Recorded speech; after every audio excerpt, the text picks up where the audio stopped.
नमस्कार, बहुत स्वागत है आप सभी का। मैं हूं आपके साथ कमर। बड़ी खबर से बुलेटिन की शुरुआत करेंगे। राजीव गांधी की जयंती के दिन अंबिकापुर में कांग्रेस में जबरदस्त गुटबाजी देखने को मिली। अंबिकापुर में बने नए कांग्रेस दफ्तर राजीव भवन के उद्घाटन में कांग्रेस के बीच जमकर गुटबाजी नजर आई। यहां पहले तो दफ्तर का फीता स्वास्थ्य मंत्री टीएस सिंहदेव ने काटा। उसके कुछ ही देर बाद अपने समर्थकों के साथ पहुंचे खाद्य मंत्री अमरजीत भगत ने भी फीता काट दिया। यानी एक ही कार्यालय का दो बार फीता काटा गया, दो बार उद्घाटन किया गया। इतना ही नहीं, कार्यक्रम के दौरान भी कांग्रेसियों में आपसी गुटबाजी की तस्वीरें देखी गईं। अंबिकापुर कांग्रेस में गुटबाजी पर स्वास्थ्य मंत्री नाराज दिखे। उन्होंने कहा कि इस तरह की बातें 15 साल पहले होती थी, अजीत जोगी के जमाने में, जिसका परिणाम यह हुआ कि कांग्रेस 15 साल तक सत्ता से बाहर रही। उन्होंने कहा कि समझदारी सभी को रखनी चाहिए।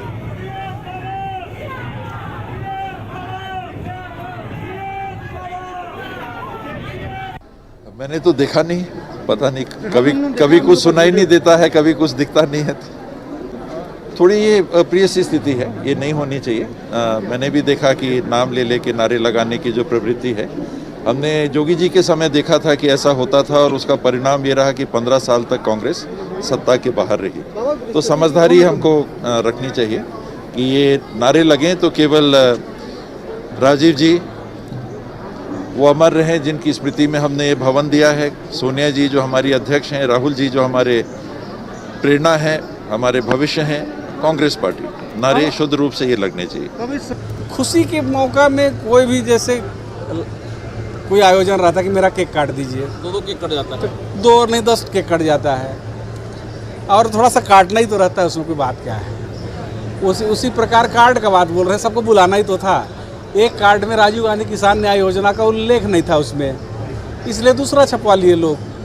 तो सभी लोगों को आमंत्रित की, इतने संख्या में लोग आए, सब लोग नाचते आए, झूमते आए, खुशी मनाए। सबके लिए बहुत खुशी की बात है, सबको बहुत बधाई। तो सबके लिए खुशी की बात है और जश्न मनाया गया इस तरह से। और इस पर संजय श्रीवास्तव बीजेपी प्रवक्ता हमारे साथ जुड़ चुके हैं। संजय जी, बहुत बहुत स्वागत। एक ही ऑफिस का, एक ही दफ्तर का 2 बार उद्घाटन पर आप क्या कहेंगे? ये शानदार कारनामा कांग्रेस सरकार में ही हो सकता है और कांग्रेस पार्टी में हो सकता है। इसलिए मैं कांग्रेस के नेताओं को बधाई देता हूं, क्योंकि विकास के काम ये कर नहीं सकते। छत्तीसगढ़ प्रदेश में तो ये हाल है कि जो काम डॉक्टर मनमोहन सिंह की सरकार ने किया, उसी कामों को ये पूरा नहीं कर पा रहे हैं। जो कर पा रहे हैं उसका लोकार्पण कर रहे हैं, पहली बात। और अब ये स्थिति कांग्रेस के अंदर सिर्फ डबल हो गई कि एक ही कार्यालय को कभी एक मंत्री, कभी दूसरा मंत्री, और हो सकता है कि अगले महीने तीसरा मंत्री का उद्घाटन न कर दे। तो ये इनकी कार्यप्रणाली को प्रदर्शित करता है कि आखिर क्या चल रहा है इस कांग्रेस पार्टी के अंदर में। मुझे लगता है कि एक गंभीर राजनीतिक दल यदि मान भी ले कांग्रेस को, लेकिन सबसे पुराने राजनीतिक दल कांग्रेस पार्टी है, इनको विचार करना चाहिए। आप तो वहां की बात कह रहे हैं कांग्रेस कार्यालय की, मैं आपको रायपुर की बात बता रहा हूँ। रायपुर का जो लोकार्पण मुख्यमंत्री जी ने किया है, उसका लोकार्पण भी द्वितीय बार हुआ है। जिसका लोकार्पण हो चुका है उसका लोकार्पण भी। अब इनके लिए प्राथमिकता ये नहीं है कि विकास का काम पूरा हो ना हो। जिस बस स्टैंड का इन्होंने लोकार्पण किया है उस पर अभी सभी सुविधाएं भी नहीं है, लेकिन इनकी प्राथमिकता है कि स्वर्गीय राजीव गांधी जी की पुण्यतिथि पर कार्यक्रम होना चाहिए। तो ये काम तो कांग्रेस बरसों बरस से कर रही है। तो बिल्कुल बिल्कुल संजय जी, मैं जवाब ले लेता हूं। इस वक्त हमारे साथ घनश्याम राजू तिवारी जी जुड़े हैं। घनश्याम जी, क्या ये जायज है कि एक ही दफ्तर का 2 बार उद्घाटन किया जाए? इसे आप किस तरह देखेंगे, क्योंकि सिंहदेव साहब तो इससे इत्तेफाक नहीं रखते हैं? देखिए, जो चीजें हैं वो स्पष्ट रूप से सामने आ गई। जो क्षेत्र का नेतृत्व करते हैं, चाहे टीएस सिंहदेव बाबा जी की बात करें या फिर अमरजीत भगत जी की बात करें, कार्यकर्ताओं के उत्साह के चलते ये सारी स्थितियां बनी हैं। लेकिन दुख की बात तो ये है, जो 15 वर्षों तक इस प्रदेश में चूतम पैजम करते रहे कार्यकर्ता और नेता, वो इस बात को लेकर छीटाकशी कर रहे हैं, ये समझ से परे है। ये तो निश्चित तौर पर जो चीजें हुई हैं उसको लेकर तमाम प्रकार की बातें भी सामने आ चुकी है। लेकिन समस्या इस प्रदेश की ये हो चली है 15 वर्षों के बाद सत्ता जाने से, कि भारतीय जनता पार्टी के पास कोई मुद्दे तो है नहीं, तो कुछ न कुछ इस प्रकार के चीजों को लेकर अपनी बयानबाजी करके अपना चेहरा चमकाने की कोशिश करते हैं। चलिए, बहुत बहुत शुक्रिया। यानी आप जायज मान रहे हैं, कहीं ना कहीं आप उस पर नहीं बोल पा रहे हैं। बहुत बहुत शुक्रिया आप दोनों का अपना विचार व्यक्त करने के लिए। तो कांग्रेस ऑफिस, जो नया ऑफिस था, उसका 2 बार उद्घाटन कर दिया गया। चलिए बढ़ते हैं आगे। प्रदेश के बेरोजगार युवाओं के लिए अच्छी खबर है, गुड न्यूज है। स्वास्थ्य विभाग में खाली पड़े 4000 पदों पर जल्द नियुक्ति होने वाली है।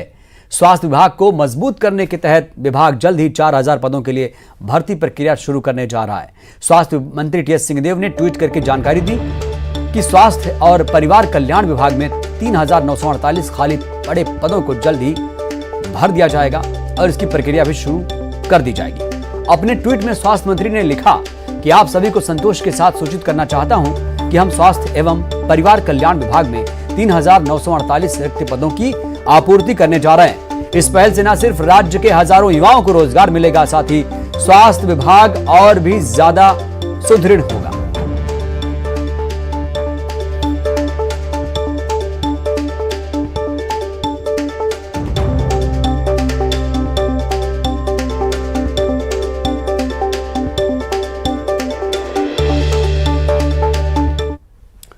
और अब बात करेंगे डेंगू की। राजधानी रायपुर में लगातार अब डेंगू का दंश बढ़ता जा रहा है। राजधानी डेंगू का दंश झेल रही है। रायपुर में डेंगू के मामले लगातार मिल रहे हैं। शुक्रवार को भी डेंगू के 20 से ज्यादा मरीज मिले, जिसके बाद नगर निगम के साथ ही स्वास्थ्य विभाग में हड़कंप मचा हुआ है। डेंगू से निपटने के लिए लगातार दावे किए जा रहे हैं नगर निगम और स्वास्थ्य विभाग के, लेकिन सारे दावे यहां फेल होते हुए नजर आ रहे हैं। डेंगू के ज्यादातर मरीज निजी अस्पतालों में इलाज करवा रहे हैं। रायपुर में डेंगू के अभी भी ज्यादातर मरीज रामकुंड इलाके में ही मिल रहे हैं। 250 के पार आंकड़ा पहुंच चुका है, यानी जो हालात हैं वो हाथ से फिसलते जा रहे हैं, क्योंकि नगर निगम और स्वास्थ्य विभाग इसमें लगा हुआ था कि इसे कंट्रोल करेंगे, लेकिन ऐसा कुछ धरातल पर नजर नहीं आ रहा है। तमाम तरह के अभियान, जागरूकता अभियान, ग्राउंड पर काम करने की कोशिश की बात कही गई थी, दावे किए गए थे, लेकिन दावे फेल होते हुए दिख रहे हैं, क्योंकि डेंगू के मरीजों की संख्या लगातार बढ़ती जा रही है। और ज्यादा जानकारी के साथ हमारी संवाददाता ममता लांजेवार जुड़ चुकी हैं। ममता, डेंगू के मरीजों का बढ़ना, आंकड़े बढ़ना क्या दर्शाता है कि नगर निगम, स्वास्थ्य विभाग के जो दावे हैं उसकी पोल खुल रही है?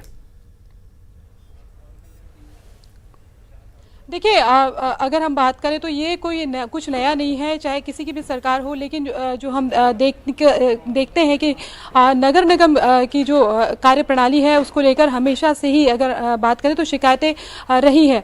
जैसे बारिश का समय आता है तो पता चलता है कि बारिश के पहले तमाम दावे होते हैं कि किस तरीके की तैयारियां हैं, लेकिन जैसी पहली बारिश होती है उसकी पोल खुल जाती है। दूसरी बात अगर हम बात करें तो डेंगू को लेकर अगर हम बात करें तो जब शुरुआती मामले आए थे उसके बाद भी जो अलर्टनेस दिखाई देनी थी वो अलर्टनेस बिल्कुल भी नहीं दिखाई दी। अभी भी अगर हम बात करें तो जितने घरों तक के नगर निगम की टीम की पहुंच होनी चाहिए उतनी पहुंच नहीं दिख रही है। और स्थिति ये हो गई है कि अब रोज 20 से ज्यादा जो डेंगू के जो मरीज हैं वो सामने आ रहे हैं। रोज एलाइजा टेस्ट में जितने भी टेस्ट के लिए भेजे जाते हैं उसमें से ज्यादातर लोग जो है, अगर हम बात करें जिस इलाके से भेजे जाते हैं वहां से पॉजिटिव लोगों की संख्या जो है वो सामने आ जाती है। अलग अलग जो इलाके हैं वो धीरे धीरे अलग अलग इलाकों में डेंगू फैलता जा रहा है, लेकिन जो तत्परता दिखाई देनी चाहिए वो तत्परता नहीं दिखाई दे रही। और ये वजह है कि 250 से ज्यादा जो है मरीजों की संख्या हो गई है। ज्यादातर मरीज जो है वो निजी अस्पतालों में है। ममता, जानना चाहूंगा जो उसके अलावा भी बिल्कुल ममता, आपने कहा कि जो ज्यादातर मरीज हैं वो निजी अस्पतालों में है, यानी जो सरकारी हॉस्पिटल्स हैं वहां क्यों नहीं जा रहे हैं मरीज? बड़ा सवाल तो ये भी है।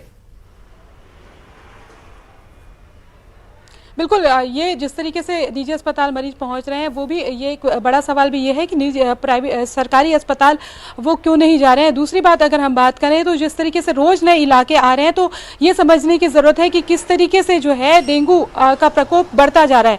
तो ज़रूरी है कि पूरे शहर को किस तरीके से कवर किया जाए, इसको लेकर जो है वो कार्यप्रणाली जो है वो रणनीति तय करनी चाहिए और तीव्रता लाना चाहिए। जो CMHO है वो कह रही थी कि नगर निगम की जिम्मेदारी नहीं है कि लोगों के घरों के कूलर का पानी जो है वो फेंका जाए। वो खुद भी, लोगों को भी जागरूक होने की जरूरत है, लेकिन सवाल इस बात को है कि नगर निगम के लोग कहाँ हैं, महापौर कहाँ है और विपक्ष कहाँ पर है, क्योंकि डेंगू जैसे मसले पर उसकी आवाज बिल्कुल सरकार और प्रशासन तो अपना काम करेगा ही, लेकिन हमें भी अपने स्तर पर जागरूक रहने की आवश्यकता है। अगर कहीं आपके आसपास भी पानी इकट्ठा हो रहा है तो उसे साफ करें, वहां पर पानी इकट्ठा ना होने दें, जिससे डेंगू जैसा प्रकोप दोबारा ना बढ़े। शुक्रिया आपका ममता लांजेवार जानकारी देने के लिए। चलिए बढ़ते आगे। छत्तीसगढ़ में वैक्सीनेशन के अभियान को झटका लग रहा है। कोवैक्सीन के दूसरे डोज के लिए लोग भटकते हुए दिख रहे हैं। हालांकि प्रदेश में कोविशील्ड की पर्याप्त मात्रा उपलब्ध है, लेकिन जिन लोगों ने कोवैक्सीन का पहला डोज लिया है 1 महीने बाद उन्हें दूसरा डोज नहीं मिल रहा। परेशानी यही है। वैक्सीनेशन सेंटर पर कोवैक्सीन नहीं होने की सूचना के बोर्ड टांग दिए गए। कोवैक्सीन की खेप कब आएगी इसके बारे में कोई जानकारी किसी को नहीं है, ना कोई दे रहा है। 2 दिन पहले कोवैक्सीन के 8000 डोज मिले थे, लेकिन वो भी अब खत्म हो गया है, स्टॉक में नहीं है।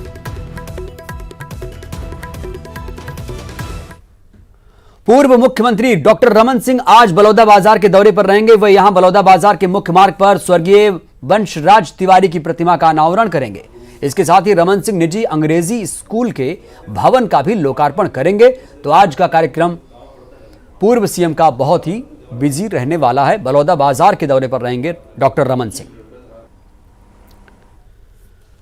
सुकमा से बड़ी खबर आ रही है। 1 लाख का इनामी नक्सली गिरफ्तार किया गया है। पूर्व कलेक्टर अपहरण में शामिल था एलेक्स पॉल मेनन। आपको याद होगा वो मामला पूरा 10 साल पहले का। इस अपहरण में ये शामिल था। नक्सली पर 5 और केस दर्ज हैं। एसपी सुनील शर्मा ने इसकी पुष्टि की है। तो 1 लाख का इनामी नक्सली गिरफ्तार हो चुका है और ये कोई मामूली नक्सली नहीं है, वांछित नक्सली था, वांटेड नक्सली था, जिसने कलेक्टर एलेक्स पॉल मेनन को उनका किडनैप किया था और इस मामले में तो गिरफ्तारी हुई ही है, साथ ही इसके खिलाफ कई और केस दर्ज हैं। तो पूर्व कलेक्टर के अपहरण के मामले में शामिल वांछित नक्सली को आखिरकार गिरफ्तार कर लिया गया। बड़ी सफलता। सुकमा से इस वक्त की बड़ी खबर आप तक पहुंचा रहे हैं। और चलिए बात करेंगे बारिश की। कवर्धा में झमाझम बारिश से नदी नाले उफान पर हैं। लोग जान जोखिम में डालकर नदी नाले पार कर रहे हैं।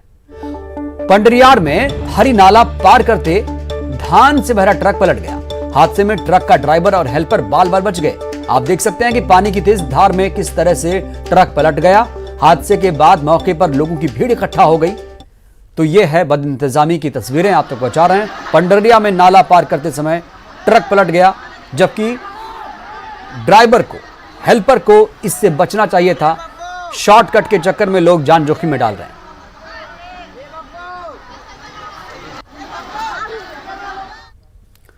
धमतरी में सिंचाई के लिए नहर में छोड़ा गया पानी बस्ती में पहुंच चुका है। बठेना वार्ड की गलियों और घरों में नहर का पानी घुस रहा है। घरों में पानी के घुसने से लोगों में काफी परेशानियों का सामना करना पड़ रहा है। वार्ड के लोगों के मुताबिक जब वे लोग अपने घरों में सो रहे, रात 3 बजे उनके घरों में पानी भर गया तो उनकी नींद खुली। हालांकि वार्ड पार्षद को इसकी जानकारी दी गई, जिसके बाद बैराज से नहर में पानी के फ्लो को कम कराया गया, जिसके बाद लोगों ने अब जाकर राहत की सांस ली।